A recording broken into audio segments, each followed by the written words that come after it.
बिथांमोनखौ बरायबाय लोगोसे आंनि लोगोआव थाफानाय बनसुनि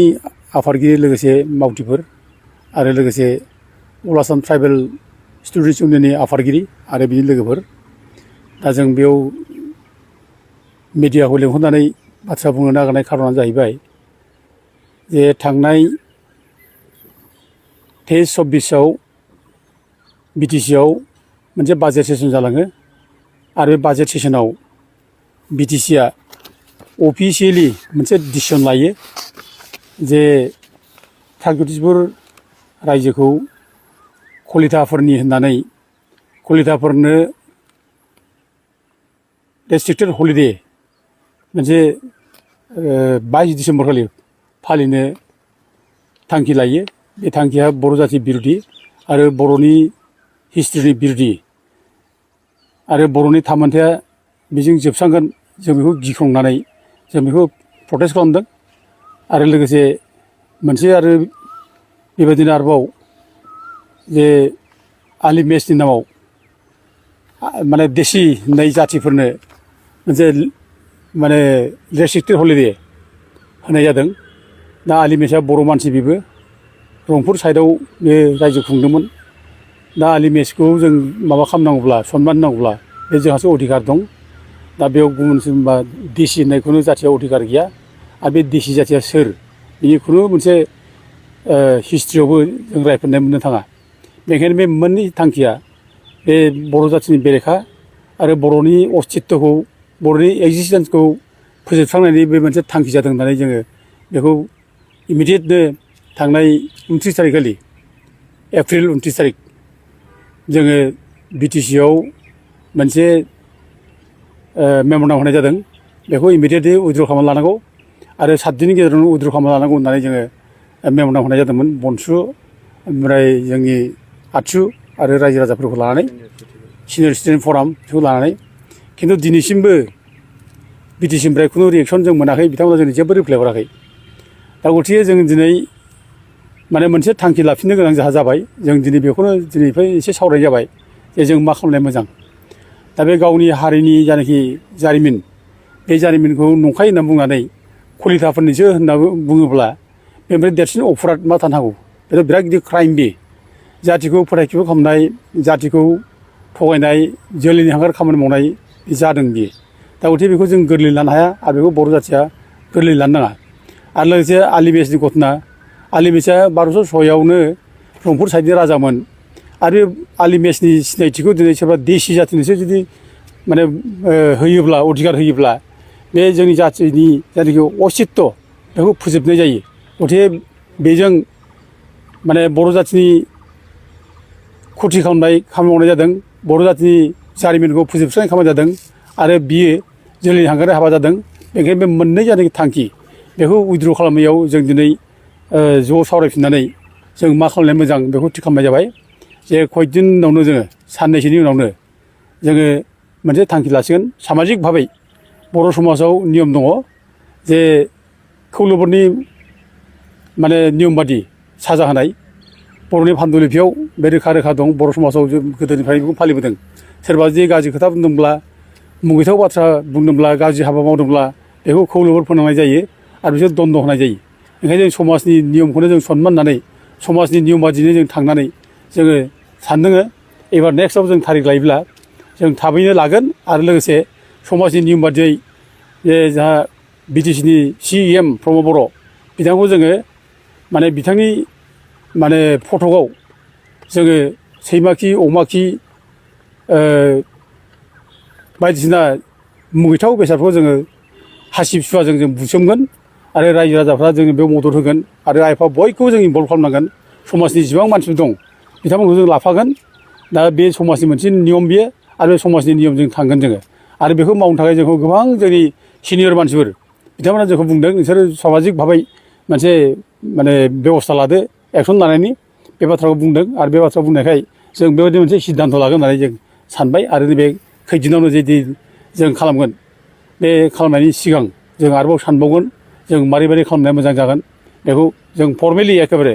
बर'नि समाजनि नियम बादिनो जों थांगोन आरो बेखौ जोङो ओरैनो हगारनाङा। जों रायजो राजाखौ खावलायो जे जों दिनै रायजो राजाफ्राबो सिरियास जानांसिगोन गोथौयै सानांसिगोन दिनै जोंनि माने अस्तित्वखौ जोंनि जारिमिनखौ मोनफा मोनफा जुदि जों खोमाना लायोब्ला जोंनि भबिष्यतआ जोंनि थाखाय खोमसि जागोन जोंहा जेबो जुदि गैयाब्ला जोंहा जेबो सिनायथिनि मोनसे जेबो नेरसोन थालाङाबा जोंनि जारिमिनानो जुदि गैयाब्ला जों माखौ लानानै दुगा खालामनो माखौ लानानै जोंनि जाथिनि सिनायथिखौ जों लाखिनो जारिमिना मोनसे हारिनि सिनायथिनि खाम्फा जाय जाथिया जारिमिन थायो बे जाथियासो थांनानै थानायनि अधिकार थायो जाय जाथिहा जारिमिन गैया बे जाथिया जेबो थाया बेनिखायनो जारिमिन गोनां जाथिया बबेनिफ्राय फैया सोरमोन बे सिनायथिखौ लानानै सिगां फारसे दावगानायनि मोनसे सुजुग लायो दा दिनै बर'आ मोनसे गिदिर हारि बेखौ जारिमिनाव जों फरायनो मोनो जे प्रागज्यतिष रायजोआ बर'निमोन बे हाजार हाजार बोसोरनि सिगां महाभारत जुद्ध जानायनि हाजार बोसोरनि सिगां 5000 बोसोरनि सिगां होनना बुंदों खायफा बुंदों माने जिसु ख्रीष्ट जोनोम जानायनि 1700 बोसोरनि सिगां बर' राजा महारंग दानबआ बे प्रागज्यतिष रायजो खुंदोंमोन होनना बुंदों आरो बिनिनो बंसफोर गासिबो रायजो खुंलांदों नरकासुरजों रायजो खुंदों भगदत्तजों रायजो खुंदों बिसोरनि बंसफ्रानो कामरुप रायजोआव रायजो खुंदों दा गथे बे जोंनि माने गौरब खालामथावथाव मोनसे जारिमिन बियो आरो जों बे जारिमिनखौ लानानै दिनै बर'फ्रा जोंनो माने आलादा रायजो नांगौ बर'हा माने गेदेमा हारि गिदिर जाथि बे गिदिर जाथिनि थाखाय थांनानै थानो मोनसे आलादा रायजो नांगोन होननानै बर'फ्रा आलादा रायजो बिदों आरो आलादा रायजो बिनानै जों दिनै BSc मोन्दों BSc उनाव जों BTC मोन्दों दा BTC 6 सिडुल मोननानै जों दिनै बर' रावाबो 8 सिडुलाव जों हाबदों बेफोर जोंनि थाखाय माने देरगाथाव बाथ्रा गोजोनथाव बाथ्रा आरो बेफोरखौ जों मोननाय खार'नानो जाबाय जारिमिनानो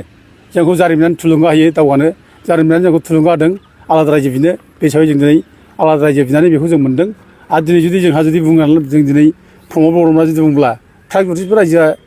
माने बर'फोर नङा बे नङामोन बे कलिताफोरसोमोन होनब्ला बिराद दुखुनांथाव अननाय बे मुगैथाव ओमफ्राय देरसिन जोलैनि हांगार मानसि रावबो थाया जाथि फानग्रा हारि फानग्रा बेनिफ्राय देरसिन दायनिगिरि जाथियाव रावबो थाया बेनिखायनो बिनि दायनिया बिनि दसा बिनि क्राइमा बिराद गिदिर बे गोरलैनो बे हगारजानाय बाथ्रा नङा ओंखायनो रायजोफ्रा सिरियास जानांगौ गाबोन जोंखौ बयबो सै लायलि खालामगोन दिनै जोंखौ अनेक बुङो दिनै बे कलिताफ्रा बुङो दा दिनै माने जोंखौ बबेबा डिमापुरनिफ्राय होखारजानाय होनना बुङो तिब्बेतनिफ्राय होखारजानाय होनना बुङो भुटाननिफ्राय होखारजानाय होनना बुङो दिनै दा बेबायदिनो जोंखौ गोरलैनो माने नासयनो नाख्रेबनो बोलो मोनगोन दा जुदि अफिसियेल मोनसे जुदि रेकर्ड जायोब्ला BTC आव जे प्रागज्यतिष रायजोआ कलिताफोरसो होनना बुंब्ला बेथ' बिराद गिदिर रेकर्ड बियो अफिसियेल रेकर्ड बे रेकर्डखौ लानानै दिनै जों नाख्रेबनो बोलो मोनगोन बेनिखायनो जों बेखौ मानो दाय होनो फालाय जोंनि रायजो बियो जोंनि रायजोआव सोर कलिता बेलाय कलिताव गैया आरो बुरिनियाव खुनु कलितानि माने उल्लेख गैया प्रागज्यतिष रायजोआ जोंनिसो कामरुप रायजोआ जोंनिसो दा कलिताफोरनि बाथ्राखौ जों ससेयाव फराय मोन्दों जेब्ला माने दुर्लभ नारायण मेसआ जेब्ला माने 1350 सनाव कनौजनिफ्राय जेब्ला सातघर बामन सातघर कायस्थ लाबोयो बे शंकरदेबनि बंसफोर लन्दाबर दन्दाबर सन्दिबर कुसुमबर बिसोरखौ लानानै फैनायनि उनाव शंकरदेबआ जन्म जायो बे शंकरदेब जन्म जानायनि उनावसो बे माखासे माने जोंनिफ्राय गावस्रानानै थांनानै शंकरदेबनि धोरोमाव शरणागत जानानै गोबां जाथिनि मोनसे परिचय लाहैयो दा बेफोर जाथिनि गेजेरावनो हयथ' कलिताया गावनि बंस गोमाजानानै हयथ' कुलुलब्ध कलिता बिदि मोनसे माने उपाधि लादों बेखौ दिनै जारिमिनाव जों फरायनो मोनो खिन्थु कलिताया जे एखेबारे प्रागज्यतिषफोरनि मोनसे नरकासुरफोरजों सोमोन्दो गोनां भगदत्तफोरजों सोमोन्दो गोनां जारिमिन बे नङा दा हयथ' साफा सानै सोरबा असमिया लिरगिरिफ्रा बेखौनो बुंगारदों जे कलिताफ्राबो भगदत्त बंस नरकासुर बंस बिसोरनि समनिफ्रायनो कलिताफ्रा बिसोरनि बंसमोन खिन्थु फैयै फैयै जेब्ला क्षत्रिय खरन जायो क्षत्रिय जानो नागिरो बे क्षत्रिय जानो नागिरनायावसो बिसोर बंस आन्दायनानै कलिता जायो होनना बुंदों दा अब्ला बै समाव बे कलिताया सोरमोन दा बे दिनै हिस्ट्रिखौ जोंनि मानसिया बुजिनांगौ बे बुजिया सोमजिया दिनै प्रमद बर'जों थाफाग्रा माखासे गावसोरबो लेखा गोरों सानना लाग्रा दङ बिसोरनो नङैनि बाथ्रा बेनो माने बुंना होननानै दिनै कलिताफोरनि माने प्रागज्यतिषफोर होननानै दिनै बुंना होनानै दिनै जोंनि जायखौ माने जारिमिन बर'नि जारिमिन बेखौ दिनै